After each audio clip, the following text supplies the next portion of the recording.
Hello, be very welcome to another video on the channel.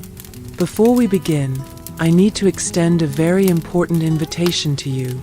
This is a new channel, born from a clear spiritual purpose, to fight for the restoration of marriages that the enemy has tried to destroy.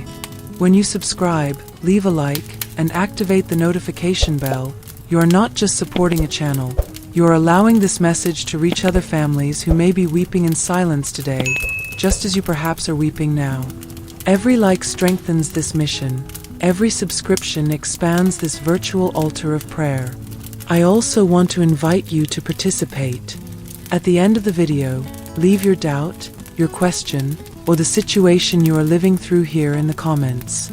I will be pleased to read and respond, and often the next video may be exactly the answer you were waiting for. Here we pray, we establish purposes, we fast, and we intercede for spiritual deliverance, for the breaking of deception, for the restoration of love, and for the rebuilding of marriage. It is not about exposure, it is about surrender. There is power when a name is presented before God. Stay with us, walk with us, because this channel exists to declare that what God has joined together, no force of darkness will separate. Today we are going to talk about an extremely delicate, deep, and painful subject: when a spouse leaves the home. If this has happened to you, I know that nothing else seems normal. Time passes differently, the days feel long, the nights seem endless. The mind doesn't rest, the heart races, and there is an internal pressure to do something immediately, as if any action were better than this emptiness. But I want to ask you something very important right now. Stay with me.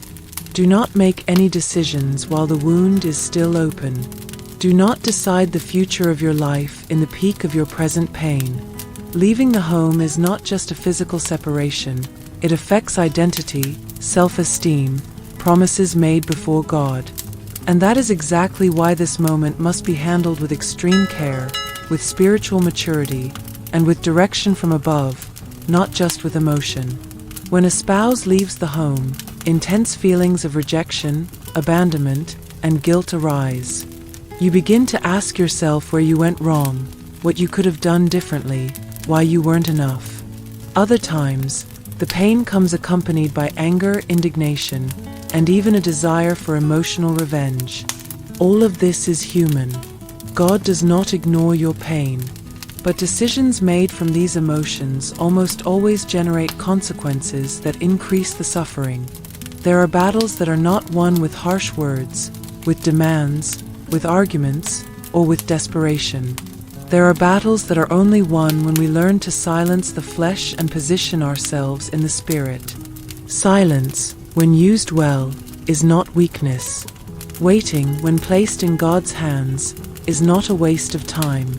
Often, it is exactly in this space of silence and prayer that God begins to work where you cannot reach. It is important for you to understand something right now. Leaving the home does not necessarily mean the marriage is over. In many cases, it means there is a deep emotional and spiritual crisis that has reached a breaking point. The problem is that the world treats crises as final sentences, while God treats crises as opportunities for transformation. What seems like the end can be the beginning of a healing process that would never have happened if everything had continued the same way. This does not mean normalizing the pain or romanticizing abandonment, but it means understanding that God can act even in scenarios that seem completely out of control. He works in the invisible, in the heart, in the thoughts, in the convictions, even when you see no external sign. Maybe you are waiting for an immediate response, a message, an apology, a clear sign of change. But God does not always act at the pace of our anxiety. He acts at the pace of purpose. And while you wait for something to happen on the outside, God is calling you to an alignment on the inside. This time, however difficult, can become a time of spiritual strengthening, of emotional maturity, and of repositioning before God. It is not a time to beg for love, to humiliate yourself, to lose your identity. It is a time to rise up in spirit, to take care of your heart, and to surrender this situation to the one who truly has the power to restore. I know the desire is to run after them, to explain every detail, to insist until the last argument, to try to convince with words, with tears, with promises, and even with sacrifices that hurt your own dignity. When the fear of losing screams, the soul goes into survival mode and everything inside you calls for immediate action.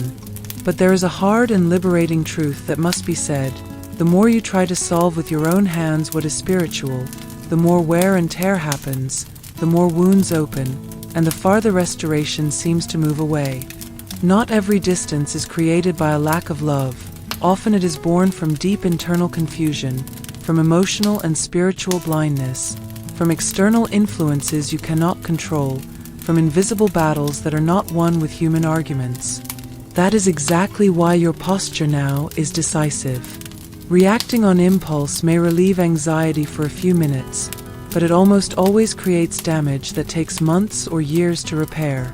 Do not decide driven by the fear of losing, because fear never produces wise decisions. True love is not sustained by pressure, by insistence, or by emotional manipulation. It is sustained by inner transformation, by clarity, by healing, and by alignment with God. And that transformation is not born from human strength. It is born from the silent and powerful working of the Lord, acting where you cannot reach, touching the heart, breaking resistance, and restoring what seemed too hardened to change. While the world tells you to move on quickly, God calls you to discern. While the world tells you to give up, God calls you to trust. This does not mean being paralyzed. It means acting the right way.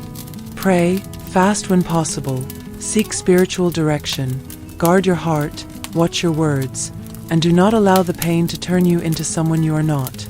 The distance does not define your worth. The other person's decision does not erase who you are in God.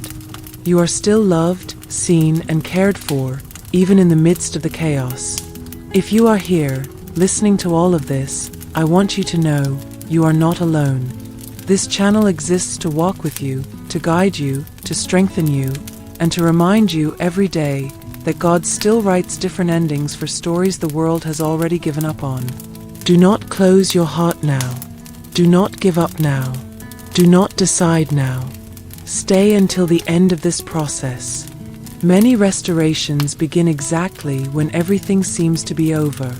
And if you allow it, God can turn this pain into a testimony, this silence into an answer, and this distance into reconciliation. Here we walk together, with faith, discernment, and hope, believing that what God has joined together, no crisis is powerful enough to destroy when He decides to restore. If this content helped you in any way, I ask you something simple but very important. Leave your like, subscribe to the channel, and activate the notification bell.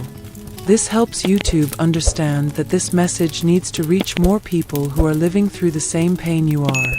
And if you have any doubt, any question, or something that is stealing your peace, write it below in the comments. We post at least 3 videos per day, from Sunday to Friday, and your question may be exactly the next content that will bless this channel. See you in the next video.